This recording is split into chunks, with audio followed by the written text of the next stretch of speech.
Kalau melihat cara main timnas U20 asuhan Indra Safri yang begitu-begitu saja, ya saya rasa berat saudara-saudara, berat untuk lolos ke Piala Dunia U20. Bahkan untuk sekedar lolos dari fase grup juga berat karena lawan kita ada Iran dan Uzbekistan yang memang sudah kelasnya sudah di atas lah saudara-saudara. Apalagi nanti kalau kita lolos ke perempat final itu Jepang sama Korea menanti. Jadi ya berat saudara-saudara, ini berat. Halo saudara-saudara, jumpa lagi dengan komentator gadungan di sini. Dengan komentator yang gadungan. Seperti biasa saudara-saudara, seperti biasa, kalau kita sudah bertemu pasti akan ada yang kita bicarakan, akan ada yang kita perbincangkan, kita ulas, kita analisis, kita cakap, kita gibahin, kita bacotan, kita cangkeman tentang sepak bola di seputaran Asia Tenggara, di negara-negara tetangga, negara-negara sahabat, negara-negara jiran, negara-negara serumpun, Indonesia, Malaysia, Thailand, Vietnam, Laos, Myanmar, Kamboja, Filipina, Brunei, Darussalam, Singapura, Timor Leste, Australia, Wakanda, Konoha, negara api, negara angin, negara air, negara dongeng. Dan sekitarnya, semua akan kita bicarakan secara fair, secara jujur, secara adil, tanpa muatan politik, tanpa kebencian, tanpa provokasi, hanya berdasarkan fakta dan bukan klaim semata saudara-saudara. Tidak ada hoax, tidak ada hoax, tidak ada hoax, hanya fakta. Baik yang sudah lama maupun yang terkini. Bebas saudara-saudara, bebas. Yang penting sopan.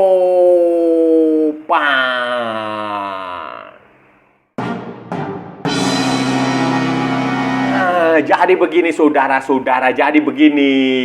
Piala Asia U20 itu akan segera bergulir. Nah, mulai tanggal 12 Februari ya, 12 Februari sampai 1 Maret atau apa ya, 2025. Tetapi jadwal tim nasional Indonesia di grup C itu akan mulai bertanding tanggal 13 saudara-saudara. Tanggal 13 Februari melawan Iran. Jam kalau nggak salah mungkin sekitar jam 19.30 atau jam 18.30 ya. Pokoknya malam saudara-saudara di Shenzhen Yacht Football Stadium. Nah, itu dia di situ pertandingan Indonesia. Kemudian nanti pertandingan kedua tanggal 16 Januari melawan Uzbekistan saudara-saudara di Shenzhen juga di tempat yang sama. Kemudian pertandingan ketiga 19 Februari melawan Yaman. Semuanya jamnya itu sekitar jam segitu saudara-saudara. Sekitar jam 7 malam lah. Jam 7 malam waktu Indonesia Barat. Itu jadwal lawan ini. Dan Indonesia, Indra Safri selaku pelatih sudah mengumumkan skuad,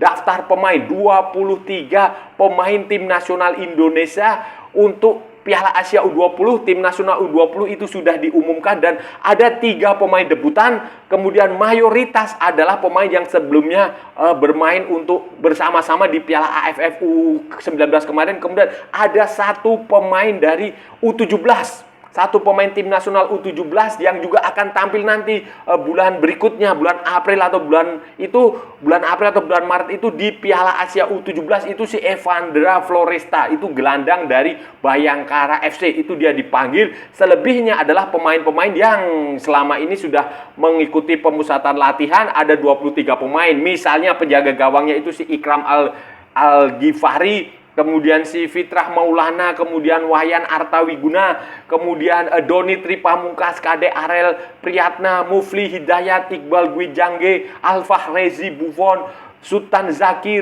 Rijar Nurfiat, Fafa Seva, siapa gitu itu namanya, itu juga dipanggil. Kemudian ada lagi Ahmad Zidan juga dipanggil. Kemudian di tengahnya ada Tony Firmansyah, Arliansyah, Abdurrahman, Welber Jardim, kemudian Aditya Warman, Fandi Pamungkas, dan tadi itu yang saya bilang Evandra Floresta. Kemudian di depannya Muhammad Lagil, Jens Raven, Marcelinus Amaola, Jihan Pahlevi, dan Aulia Rahman. 23 pemain. Tidak ada Dion Max, tidak ada tim Gaypen yang baru saja menyelesaikan proses naturalisasi, baru saja disetujui menjadi warga negara Indonesia oleh skuad ini. Yang patut diapresiasi adalah pemanggilan Evandra Florasta. Floresta apa Florasta? Yaitu keputusan Indra Safri untuk memasukkan Evandra Floresta ini menurut saya bagus dan strategis. Ini sama seperti dulu di zamannya Sintayong ketika menjadi pelatih, kan dia selalu ketika menukangi U23 dia memasukkan pemain U20, ketika dia memainkan pemain melatih U20 dia memasukkan pemain U17. Kakak kalau nggak salah waktu itu Arkan Kakak. U23 dia memasukkan kayak Hoki Caraka, kayak siapa lagi ya, Marcelino Verdia, kayak begitu. Di senior dia juga memasukkan dari tim junior U23. Itu ternyata juga diikuti oleh Indra Safri dengan memasukkan Evandra Florasta, dan itu bagus sekali. Pelatih U17 Nova Arianto juga sudah mengizinkan, kemudian sang pemain juga sudah diharapkan akan memberikan pengalaman. Walaupun kita belum tahu apakah Evandra Florasta akan bermain atau tidak, tetapi diikutkannya pemain muda ini, pemain U17, timnas U17 ini ke tim U20 untuk Piala Asia U20 ini bagus. Karena nanti dia bulan berikutnya, bulan April kalau nggak atau Maret itu dia akan bersama tim nasional U17 Asuhan Nova Arianto akan tampil gantian yang akan tampil di Piala Asia U17. Jadi ini sebagai semacam regenerasi, boleh dibilang seperti itu. Kemudian memberikan pengalaman, memberikan jantung, ya setidaknya atmosfer kompetisi di level Asia itu sudah akan didapatkan Evandra Florasta, dan itu kemudian nanti akan dibawa, harapannya ya akan dibawa kepada rekan-rekannya di U17, sehingga nanti ketika dia tampil di Piala Asia U17 itu akan memberikan pengaruh dampak yang bagus kepada para pemain lainnya, saudara-saudara. Apresiasi saudara-saudara dengan membawa Evandra Florasta U17 ke U20 ini juga ada banyak sekali kritik, banyak sekali masukan, banyak sekali nasihat yang harus kita berikan kepada tim ini, saudara-saudara. Karena begini, kalau saudara-saudara perhatikan cara bermainnya itu dari tahun ke tahun nggak banyak perubahan, saudara-saudara, nggak banyak perubahan. Mainnya juga begitu-begitu aja, muter-muter kayak gangsing, saudara-saudara, kayak gangsing. Jadi ya begitu-begitu aja, dari sini, dari tengah, belakang, tengah, depan, kiri, kanan, muter-muter. Jadi kayak pemain itu kalau saya lihat ya, dia mencoba untuk melakukan ball possession.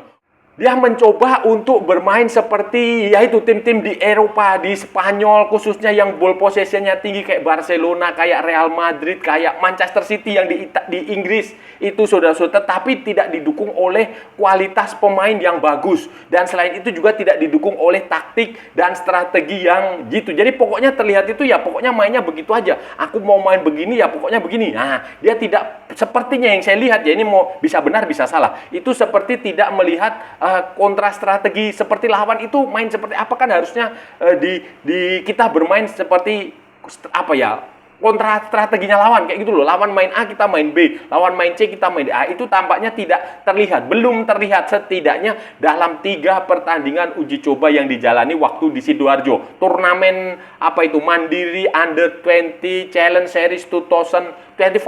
Itu kan Indonesia hanya menang lawan India, itu pun di pertandingan terakhir menang 4-0, selebihnya kalah 0-2 dari Syria, kalah 0-1 dari Jordania. Bahkan lawan Jordania itu 10 pemain, dan kita kelihatan sekali kebingungan menghadapi bagaimana sih caranya menembus pertahanan lawan. Itu terlihat sekali, saudara-saudara. Pemain kita, penyerang depan kita, pemain depan kita, striker kita itu terlihat agak bingung mau gimana. Sementara para pemain tengah, para pemain belakang itu juga kesulitan untuk membobol. Ini membutuhkan taktik dan strategi yang lain. Jadi kalau kayak taktik kayak begitu nggak tertembus, seharusnya pelatih mengubah taktiknya, mengubah strateginya, mengubah cara bermainnya. Dan tampaknya ini coba ditutupi Indra Safri dengan mendatangkan Kurniawan Dwi Yulianto.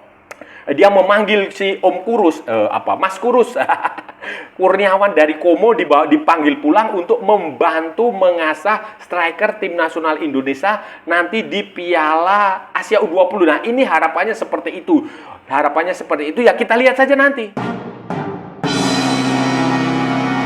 Cara main yang muter-muter, membingungkan. Ketergantungan kepada Jan Slaven ini juga menurut saya cukup besar, saudara-saudara, cukup besar. Jan Slaven ini di tim ini ya, U20 ini dia sudah bermain sekitar 14 kali kalau nggak salah ya, 14 kali, dan dia mencetak 7 gol. Dan itu terbukti ketika dia tidak bermain melawan Jordania, ketika dia tidak bermain melawan Suriah, itu kesulitan, saudara-saudara, kesulitan. Baru begitu ketika melawan India baru terlihat, wah, terlepas dari lawannya juga memang di bawah ya, tetapi kalau lawannya setara atau di atas, ini kesulitan. Nah, ini adalah masalah besar yang harus segera dicarikan jalan keluarnya, harus dicarikan solusinya, karena lawan yang dihadapi Indonesia ini di Piala Asia U20 ini berat. Dan komposisi jadwal pertandingannya nanti itu juga mirip dengan apa yang dikerjakan PSSI, dikerjakan timnas U20 ini ketika di Sidoarjo. Indonesia akan menghadapi 2 lawan berat terlebih dahulu di pertandingan pertama, baru pertandingan terakhir menghadapi lawan yang relatif lebih mudah.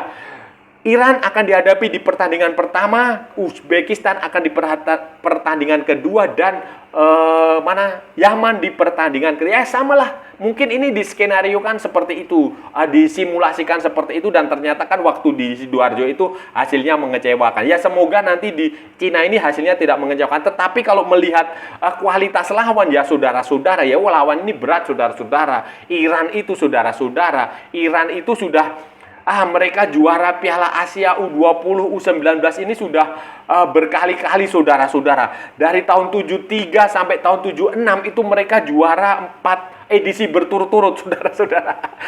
4 edisi berturut-turut. Kemudian Iran juga tampil di Piala Dunia U20 tahun 2001, kemudian tahun 2017 itu juga tampil di Piala Dunia U17 U20 maksudnya. Sementara Uzbekistan, saudara-saudara, Uzbekistan itu kalau nggak salah dia adalah juara bertahan, juara tahun 2023. Mereka pernah menjadi runner up tahun 2008. Mereka tahun 2002 mereka menempati peringkat keempat. Kemudian tahun 2023 mereka main di Piala Dunia U20 2015. Nah, jebolan 2023 di Piala Dunia U20, Piala Asia U20 itu sekarang si Abdul Qadir Kuzanov main di Manchester City. Dan generasi di bawah dia, adik-adik dia yang sekarang akan tampil di timnas U20 Uzbekistan itu juga punya kualitas yang sama baiknya dengan pemain-pemain ini. Dan di Piala Asia sebelumnya 2023 U20 itu Indonesia dan Uzbekistan juga bertemu, dan hasilnya adalah bermain imbang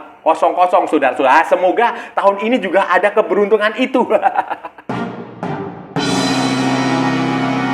Saudara-saudara, jujurnya ini jujur tanpa berpretensi untuk merendahkan atau melecehkan. Tidak, ini kalau kita mau jujur berdasarkan hitung-hitungan di atas kertas secara teori itu kita akan berat, saudara-saudara, berat menghadapi pertandingan ini, saudara-saudara. Berat sekali karena kita tahu Iran kualitasnya seperti apa, Uzbekistan kualitasnya seperti apa, lagi kita akan melawan 2 pertandingan berat itu awal.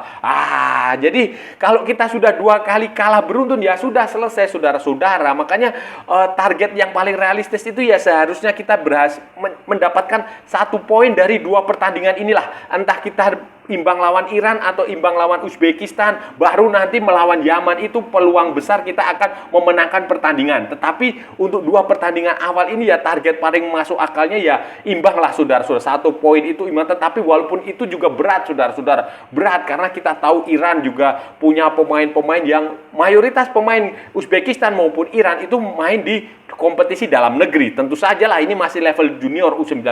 Tetapi walaupun mereka main di level junior, level U19, U20 itu kualitas mereka bagus. Karena mereka mendapatkan pembinaan sepak bola yang bagus di negara mereka. Grassroots-nya itu jalan, sudah. Kompetisi pembinaan usia mudanya itu jalan. Sehingga Iran maupun Uzbekistan itu tidak terlalu sulit untuk menemukan pemain-pemain muda yang akan digunakan di tim nasional juniornya maupun senior. Jadi ini berat. Sementara Yaman itu menjadi satu-satunya tim yang di atas kertas itu bisa dikalahkan Indonesia. Kita tahu Yaman dalam kondisi negara yang tidak stabil. Mereka sumber daya pemainnya juga mereka kesulitan mendapatkan itu. Walaupun ada kompetisinya di domestik, tetapi tidak sebagus Indonesia. Ya masih jauh lebih bagus Indonesia lah. Masih jauh lebih bagus Kamboja kompetisi dia. Jadi peluang paling besar Indonesia adalah menang melawan Yaman dan seharusnya berusaha untuk mendapatkan hasil imbang melawan Uzbekistan atau Iran. Pada akhirnya kita mendapatkan mukjizat, keajaiban untuk lolos dari grup C ini, saudara-saudara. Perjalanan untuk ke Piala Dunia juga akan berat, saudara-saudara, karena di Asia ini hanya ada 4 tim yang akan tampil di Piala Dunia U20. Beda dengan Piala Dunia U17 yang ada 8 tim. Nah, kalau Piala Dunia U20 ini hanya ada 4 tim dan itu berarti Anda harus, kita Indonesia maupun negara lainnya lah yang mau tampil di Piala Dunia di Chile tahun 2025 itu harus lolos ke semifinal. Dan untuk lolos ke semifinal otomatis Indonesia harus menang di perempat final. Kalau kita lolos ya dari fase grup ya, lolos dari grup C, kita akan tampil di perempat final. Dan di perempat final itu lawan yang dihadapi dari grup D. Dan saudara-saudara tahu siapa yang di grup D? Yang di grup D itu ada Jepang, ada Korea, ada Syria, dan ada Thailand. Nah, Thailand lah, kalau kita bertemu Thailand ya udah, ya 50-50. Ketemu Syria kita kemarin kalah, ketemu Jepang, ketemu Korea, ya berat, saudara. Dan kemungkinan besar di grup D ini, saudara-saudara, yang punya peluang besar untuk lolos ke perempat final, lolos dari fase grup adalah Jepang atau Korea. Dan itu nanti tinggal dihitung aja siapa yang akan menjadi juara grup, siapa yang akan menjadi runner up grup. Kalau kita juara grup ya kita ketemu Jepang atau Korea, runner up grup juga sama Jepang atau Korea. Karena saya sulit membayangkan Syria atau Thailand itu bisa mengalahkan Jepang, bisa mengalahkan Korea Selatan untuk ke babak berikutnya, sulit. Jadi itu berat, saudara-saudara. Peluang Indonesia untuk lolos ke Piala Dunia U20 itu berat. Kita membutuhkan mukjizat, membutuhkan keajaiban. Ini berbeda dari timnas U17 yang memang jatahnya kuota untuk lolos ke Piala Dunia itu lebih banyak. Karena ini hanya 4 diperebutkan oleh 16 tim. Jadi ya peluangnya kecil, saudara-saudara. Saudara-saudara, itu tadi pembahasan kita hari ini, saudara-saudara. Kita sudah bicara panjang lebar dari A sampai Z, dari barat sampai ke timur, dari utara sampai ke selatan, dari Sabang sampai Merauke, dari Pulau Rote sampai Pulau Miangas.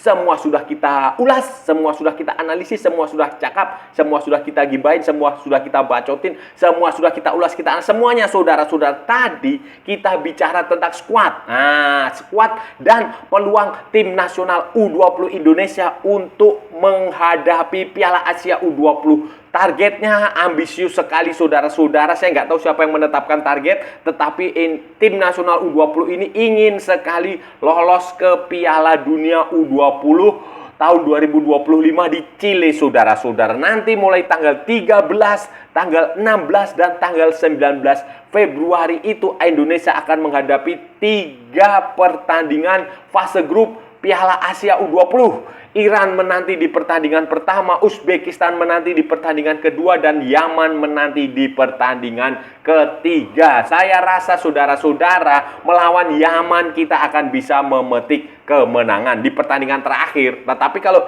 menangnya di pertandingan terakhir terus kita kalah di 2 pertandingan awal ya gimana? Ya kemungkinan besar gagal, saudara-saudara, karena kita tahulah Iran seperti apa di senior junior bagus, Uzbekistan mereka junior senior seperti apa kita tahu, mereka langganan Piala Dunia, mereka punya prestasi yang cukup bagus di Piala Asia, mereka punya materi pemain yang top lah di di Piala Asia kali ini, mereka materi pemainnya bagus. Kemudian cara bermainnya Indonesia juga perlu kita banyak sekali kritik, banyak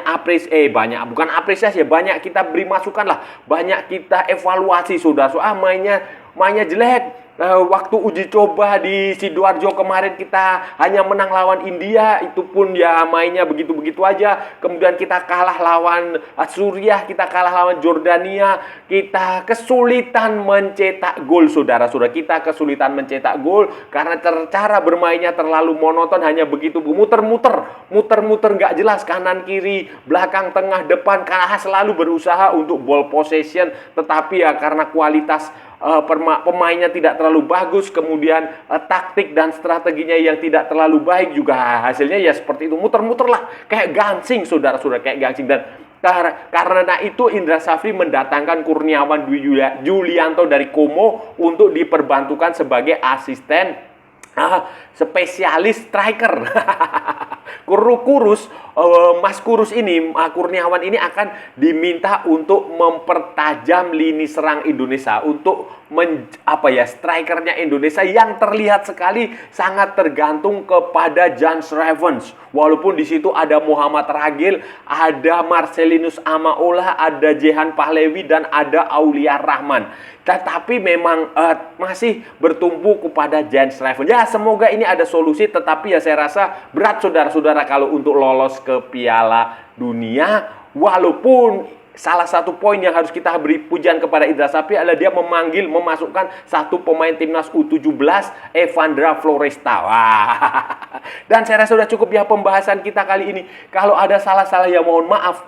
Namanya juga gadungan, saudara-saudara. Wajar kalau gadungan itu salah. Tetapi kalau benar berarti sebuah kebenaran. Kalau saudara-saudara merasa channel ini bermanfaat, berguna, menghibur, menginspirasi, silahkan like, share, and subscribe. Tapi kalau tidak, saudara-saudara abaikan saja, skip, jangan ditonton. Tetapi jangan juga nyampah. Jangan membuat komentar yang menghina, menghujat, melecehkan, merendahkan orang maupun negara lain. Santai aja, santai. Ini hanya bola. Gak usah mencari lawan, gak usah mencari musuh. Ikuti juga akun media sosial Komentator Gadungan, ada di Instagram, ada di Facebook, dan ada di TikTok yang bukan TikTok Shop, saudara-saudara. Oke, sampai bertemu lagi di edisi-edisi berikutnya dengan tema-tema yang jauh lebih tidak bermanfaat, dengan tema-tema yang jauh lebih tidak berguna, dengan tema-tema yang jauh lebih membagongkan. Salam olahraga dan merdeka.